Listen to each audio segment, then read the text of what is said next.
ഒരു മനുഷ്യൻ പ്രശസ്തി ആഗ്രഹിക്കാൻ പാടുള്ളതല്ല. ഇത് എല്ലാവർക്കും അങ്ങനെയാണ്. ആളുകൾ യൂട്യൂബ് ചാനലൊക്കെ ഉണ്ടാക്കുന്നത് പ്രശസ്തി ഉണ്ടാവാൻ വേണ്ടിയിട്ടാണ് അല്ലെ. എന്നിട്ട് അതിന്റെ അഡ്രസ്സ് പറഞ്ഞു കൊടുക്കും, നിങ്ങൾ സബ്സ്ക്രൈബ് ചെയ്യണേ, ബെൽ ബട്ടൺ അമർത്തണേ, എന്റെ ഒപ്പം കൂടണേ. അതൊന്നും വേണ്ട, നിങ്ങൾ തുടങ്ങിക്കോ, അള്ളാഹുവിന് വേണ്ടി തുടങ്ങിക്കോ. ഒരു ദഅവത്ത് ചെയ്യാൻ, ഒരു നല്ല കാര്യം അറിയിച്ചു കൊടുക്കുക. കൂടുതലും കൂടിക്കോട്ടെ, ഒഴിഞ്ഞു പോകണല്ലോ ഒഴിഞ്ഞു പോയിക്കോട്ടെ, അതൊന്നും മൈൻഡ് ചെയ്യണ്ട. നിങ്ങൾ ചെയ്യുന്നത് പടച്ചവന് വേണ്ടി ചെയ്യാൻ. എന്തായി പോവരുത്. ഫെയിം ഇതൊരു വലിയ അപകടമാണ്.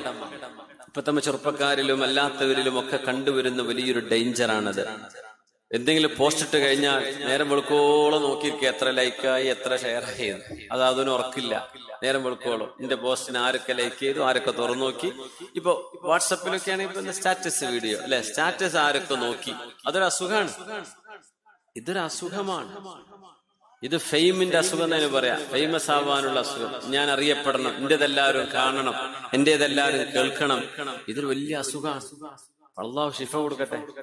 പെണ്ണുങ്ങൾക്കൊക്കെ ഉറക്കം വരില്ല. റബ്ബേ, ഞാൻ ഇക്കണക്കിന് ഒരു സ്റ്റാറ്റസ് ഇട്ട് നിന്റെ സ്റ്റാറ്റസ് ഓള് നോക്കിയില്ലല്ലോ, അപ്പോൾ എന്റെ ശത്രു എന്നെ ഉറപ്പിച്ചു. ഇതൊരു അസുഖമാണ്.